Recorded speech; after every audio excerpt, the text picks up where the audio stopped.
கடற்கரை மண்ணுகளை கொண்டாந்து குமிச்சு தான் துறந்து அவ்வளவு பள்ளம் அது. அப்ப அது உடனடியாக நாம நிமித்தி போய் சேர்ற விஷயம் இல்லை அது. இப்ப இன்னைக்கு அந்த ரோட போடுங்க நான் ஒத்துக்கிட்டேன் கான்கிரீட் போட்டா அதுக்கு மேலே என்ன ரோட் போடலாம்ங்கிறதால நான் அனுமதிச்சேன், இல்லாட்டி அனுமதிக்க மாட்டேன். ஒரு சும்மா இது பண்ணல. ஏன்னா மற்றதெல்லாம் நாங்க நேரிய வழியில செய்து காட்டினதுக்கு பிறகு இந்தந்த விஷயங்களை நாங்க அனுமதிக்கணும் இல்லை தானே. நாம இல்லாட்டி இன்னொருவன் வந்து முறையா செய்வான். பல ஆண்டுகள் தண்ணியோர் வாய்க்கால் இது ரோடு ஒன்று தெரியாம இருந்த ஊரு தான் இது. சின்ன பள்ளிக்கு முன்னுக்கு மெயின் ரோடு எப்படி இருந்துன்னு நீங்க சின்ன பிள்ளையில பார்த்துருந்தா தெரிஞ்சிருக்கும். அவை நாங்க இருக்கிற வளத்தை கொண்டு முறையாத்தானே அதை செய்ய பார்ப்போம். அதனால இப்ப காரியப்பர் ரோட திரும்பியும் நாங்க சொல்றோம், ஜிஏ ஒரு இப்படி சொன்ன காரணத்துக்காக மட்டும்தான் நான் அதை ஒப்புக்கொண்டேன். அதை நான் இவங்கள்ட்டையும் சொல்லி போட்டு இல்லாட்டி ஒப்புக்கொண்டிருக்க மாட்டேன். அதுக்காக போய் மைக்கும் லவுட் ஸ்பீக்கரும் கிடைச்சோன்னா தலைகளை காட்சிக்கு நிக்கிறல்ல போய் சொல்லி. இப்படி 2 விஷயங்கள் பிழையாக நடந்திருக்குது இந்த சபையில. சபையினுடைய உண்மையான பார்வை, உண்மையான நோக்கங்களை திரிச்சு 2 சம்பவம் நடந்திருக்குது.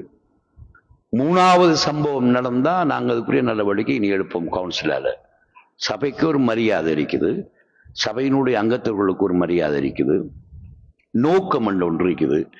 நாங்கள் இந்த 2 மில்லியனுக்கு பின்னால போறாக்கள், அங்கே உள்ளாக்கள் கொந்தராத்துக்கு பின்னால போறாக்களா, எத்தனை மில்லியன்ஸ் ஆஃப் மணி, எவ்வளவு கம்பெனிஸ் எவ்வளவு குவாலிட்டியா சேவிச்சிருக்கோம். ஒரு ஸ்லப் இன்னும் உடையல்ல, அப்படியெல்லாம் நாங்க சேவிச்சிருக்கோம். அப்படி சேவிக்கிறத பத்தி தான் நாங்க யோசிச்சாக்கள்.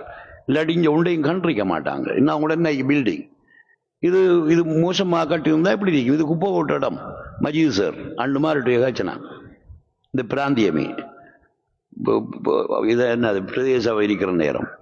அப்ப இதெல்லாம் முறைப்படி நாங்க செய்து இவைகள் வாழணும் என்று நினைக்கிறார்கள். கொட்டி உதறி போட்டு நாய் விழால் திங்கிற மாதிரி போறதுக்குரிய ஆக்கலாம் நாங்க இருக்க மாட்டோம்.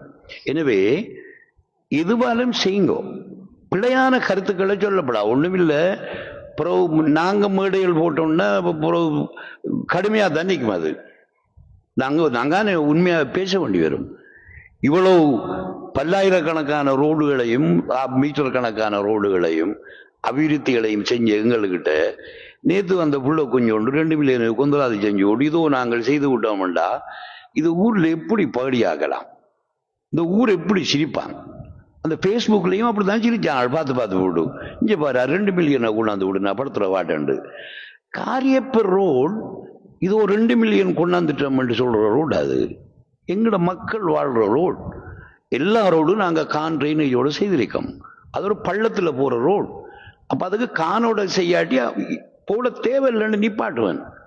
இந்த ஊர்ல மொத்தமான ட்ரைனேஜும் ஒழுங்குபடுத்தி கொண்டிருக்கிற காலத்துல பள்ளி மெம்பர்லையும் ஒரு மௌலவி ஓதினாரு சும்மா. எவ்வளவு காலம் அழக்கானுகள்ல இன்னும் போடலை ரோடு. எனக்கு நினைப்பிரிக்குமா அவங்களோட அந்த மீரான் நகர் ஏரியாவுக்குள்ள அந்த நாளையில ரோடு போறதுக்கு போறேன் நான், அங்கேயும் தான். அப்போ ஒரு 12 மணி வரைக்கும் டேப்போட போறேன், வயசும் வந்து உதிரியா. அப்போ ஒரு மீன் விற்கிற சகோதரன் அங்கிருந்து வாரான் 12:30 மணி வேறுத்து விரிவிருத்து. என்னடி அங்க ஆக்கள் நெய்கிறேன் ரோட்டாளங்க காக்கா சொல்ல ரோட்டாள காங்கண்டு. மக்கள் எவ்வளவு காலம் அழக்காரா இப்படியெல்லாம் முஸ்பாத்தி கதையெல்லாம் கேட்டு அந்த ஏரியாவில் அவ்வளவு ரோடையும் காவல் பண்ணது என்ற கையால.